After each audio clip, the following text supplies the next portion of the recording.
হ্যাঁ। আমি আর খুব অসহায়, আমার কিছু নেই, আমার স্বামী নেই, ছেলে নেই, কেউ নেই। আমি এই দেখ রোগের জ্বালে মরে যাচ্ছিলাম, তাই এই কদিন আমার মেয়ের বাড়িতেই আজ বাড়ি আসিলাম। এখন এই দেখ ঘর দৌড় কি হাল আমার, এখন আমি ঘরে উঠতে পারছি না, এখন ভয় জ্বালাই যে ঘরে শোবো তাও শুতে পারছি না। আচ্ছা, ভয় কি জন্য লাগছে একটু বলো খুলে। দেয়াল ফেটে পিছনের দিকে সরে এসেছে, মানে যে কোনো মুহূর্তেই ঘরটা পড়ে যাবে এরকমটাই মনে হচ্ছে। আসসালামু আলাইকুম রহমতুল্লাহি ওবারাকাতুহু।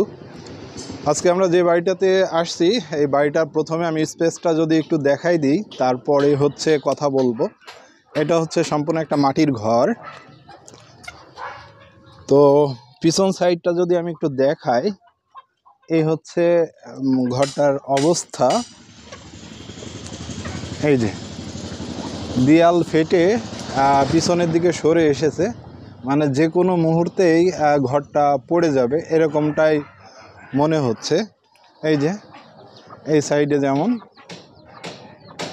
তো এটি একটা মাটির ঘর, আর টিনগুলোর অবস্থা একবারে নাজুক অবস্থা। এখন আমি দেখছি যে ছোটোবেলায় যখন আমি ছোট ছিলাম তখন হচ্ছে এই ঘরটা তৈরি করা হয়েছিল। তো এখন উনি বসে আছে এখানে, তো ওনার হচ্ছে ছেলে নেই, আর মেয়ে হচ্ছে 3টা ছিল, একটা মারা গিয়েছে। ওটা হচ্ছে একটু প্রতিবন্ধী কোয়ালিটি ছিল, তো সেটা মারা গিয়েছে। আর 2টা মেয়ে তারা এখন শ্বশুর বাড়িতে আছে, আর উনি হচ্ছে মানুষের বাড়ি কাজ টাজ করে খায়। তো উনার পক্ষে এখন এই ঘরটা মেরামত করা সম্ভব না। তো এই কারণে উনি আমার বাসায় গিয়েছিল এবং অনেক কান্নাকাটি করছিল যে আমার ঘরটার একটা ব্যবস্থা করে দে। তো সম্পর্কে উনি আমার দাদি হয়, পাশেই, আমাদের বাড়ির পাশেই। সো আমি তো তারপরেই যখন কান্নাকাটি করছিল তখন না এসে আর পারলাম না, যেহেতু আমি এখন ওইরকম ভিডিও তেমন একটা করছি না, যেহেতু ভিডিওর চ্যানেলটা একটু ডাউনে আছে, এই কারণে আগের মতো রেগুলার ভিডিও কিন্তু এখন আমার আর করা হচ্ছে না। তো তারপরও মনে হলো যে এই অসহায় মানুষটার জন্য কিছু একটা করা উচিত, এই কারণেই কিন্তু আমি আসলাম এখানে। দাদি এদিকে আসো।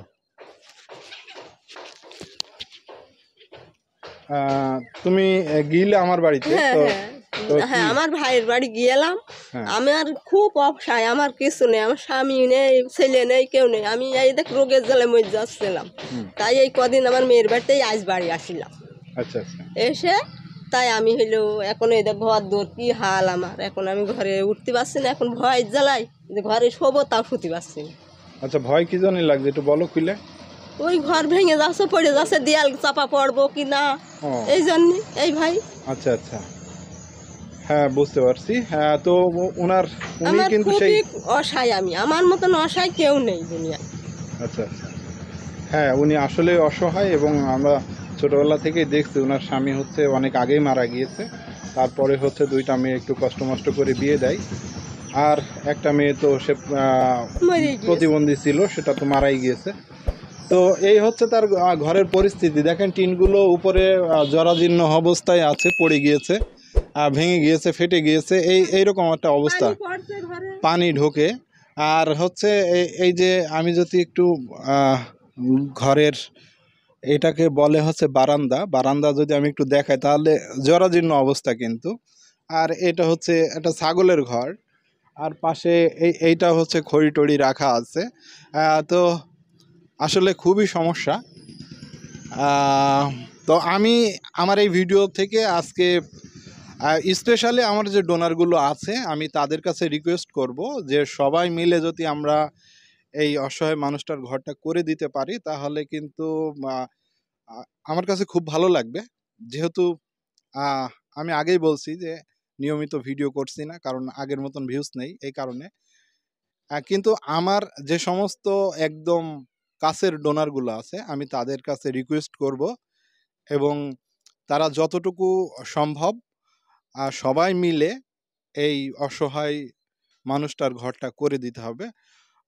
তো এখানে আমাদের আরেকটা খালাও আছে, তো আমি তার কাছ থেকেই এখন শুনবো, ওনার কাছে এসেছে। তো খালা, এই যে ইনার ঘরের এই অবস্থা, ঘরের অবস্থা অসহায় মানুষ, ওনার বিটা পুত নেই, কিছু নেই, মানুষের বাড়ি কাজ করে খায়। ওনার এখন অসুস্থ, উনি আগের মতন খাটতে পারে না। তা এখন ওনার ঘরে যে থাকবে সে তেমন জায়গা নেই এখন।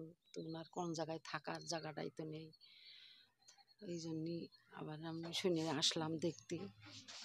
তা আগের মতন তো খাটতেও পারে না যে নিজে খেটে কিছু করবে। অসুস্থ, বিটা নেই, পুত নেই, কেউই নেই ওনার, অসুস্থ উনি। যাই খেটে খাচ্ছিল এখন উনি অসুস্থ হয়ে গিয়েছে। এখন কাজ করতে পারছে, খাটতেও পারছে না। তাহলে দয়া করে একটু ঘরটা যদি করে দিত সবারই ভালো হতো, সেও থাকতে পারতো বাসাটায়। এখন দিলে আমরাও মনে হয়তো ভালো হতো। এই আচ্ছা আচ্ছা, তো এই খালার কথা শুনলেন। তো খালাও কিন্তু এই খালাদের বাসায়ও উনি কাজ টাজ করতো একটা সময়। তো খালা দেখতে এসেছে, তো উনি সম্পর্কে খালা হয়। তো উনার মুখ থেকেও কিন্তু শুনলেন যে এই ঘরটা আসলে করে দিলে তার জন্য অনেক হেল্পফুল হবে, কারণ মানুষ তো মানুষেরই জন্য, তাই না? তো আমরা এর আগে হচ্ছে অনেক কাজ করে দিয়েছি। সো যারা দিয়েছেন তারা তো অবশ্যই এটা হচ্ছে পরকালের জন্য রেখে দিয়েছেন, যে মানুষের জন্য যদি কিছু করে দুনিয়াতে, তো সেটা কিন্তু আখিরাতের জন্য হয়ে থাকে। সো আমি আশা করব যে এই ঘরটা আমরা আবারও সাকসেসফুলি হব, ঘরটা আমরা করে দেব, এবং আমি করার সময় নিয়মিত ভিডিওর আপডেট দেব। আর বিশেষ করে আমার যেসব মানে কাছের ডোনারগুলো আছে আমি তাদেরকে রিকোয়েস্ট করব, কারণ একজন 5-10 হাজার টাকা করে দিলেই আমার মনে হয় যে হয়ে যাবে। তো এটার জন্যে আমি আশা করব কেউ পিছপা হবেন না। আমরা 1 সপ্তাহের ভিতরে কিন্তু এই ঘরটা নতুন কন্ডিশনে দেখতে চাই। যেহেতু মাটির দেয়াল, ওটা থেকে দেয়াল পর্যন্ত ফেলে দেওয়ার পরে হচ্ছে প্রয়োজনে চারিদিকে টিন দিয়ে করে দিতে হবে, উপরে টিন থাকবে, কাঠ দিয়ে টিন দিয়ে এইভাবে করে দিতে হবে, ঠিক আছে? তো দাদি, এখন তোমার কি চাওয়া বলো? ঘরটা কি আসলেই? হ্যাঁ, আমার আসলে ঘরটা না হলে আমি থাকতে পারছি না। আমার ঘরটা কইরেই দিতে হবে আমার। তাই? তোমাদের কাছে আবেদন আমার এই। আচ্ছা আবেদন আমার এইটা। আচ্ছা আচ্ছা। আচ্ছা, আর কোনো আমার আবেদন নেই। হুম, এইটাই আমার বড় দাবি। আচ্ছা আচ্ছা। আমি খুবই কষ্ট, আমি অসহায়, খুব অসহায়। আমার মতন অসহায় কেউ নেই।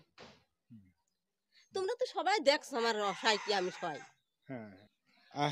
তো এই এই পর্যন্ত ছিল। আমি দাদিরও সরাসরি দেখাই দিলাম। দাদি আসলে একজন অসহায় মানুষ। যেহেতু স্বামী না থাকলে আর যদি ছেলে না থাকে, তাহলে তো তার মতন অসহায় মানুষ আর কেউ হয়ই না। আ স্বামী মারা গেলে একসময় ছেলেরা থাকলে হয়তোবা মার জন্যে সেটা আ সুখের কিছু বয়ে নিয়ে আসে। কিন্তু যদি স্বামী ছেলে ২ টাই না থাকে, তো মেয়েরা তো বিয়ের পরে পরের বাড়ি চলে যায়। তারা আর কি দেখবে? তো তারাও যে এমন জায়গায় বিয়ে হয়েছে যে হ্যাঁ, কিছু যে দিবে সেইটা কিন্তু না। ওই হয়তো মা বেড়াইতে গেলে একটু ভালো-মন্দ খাওয়াইয়ে কাপড়-চোপড় দিয়ে দিবে। এর বেশি কিন্তু আর তারাও সেই জামাইদের পক্ষে করা সম্ভব না। তো আমি চাচ্ছি যে আমার মাধ্যমে আপনারা দেখেন ভিডিওটা। আর যারা মনে করছেন যে কিছু করতে পারছেন না, তারা নিজ দায়িত্ব ভিডিওটা শেয়ার করেন। শেয়ার করে আপনি শরিক হন, অংশগ্রহণ করেন এই কাজে। তো এই ভিডিওটা শেষ করলাম। আমি যখনই আম পারমিশন পেয়ে যাব এরকম, আ তখনই আমি কাজ শুরু করব আর ভিডিওর আপডেট দিতে শুরু করব। তো এই পর্যন্তই ছিল ভিডিওটি। শেষ করলাম। সবাই ভালো থাকবেন, সুস্থ থাকবেন। আসসালামু আলাইকুম ওয়া রাহমাতুল্লাহি ওয়া বারাকাতুহু।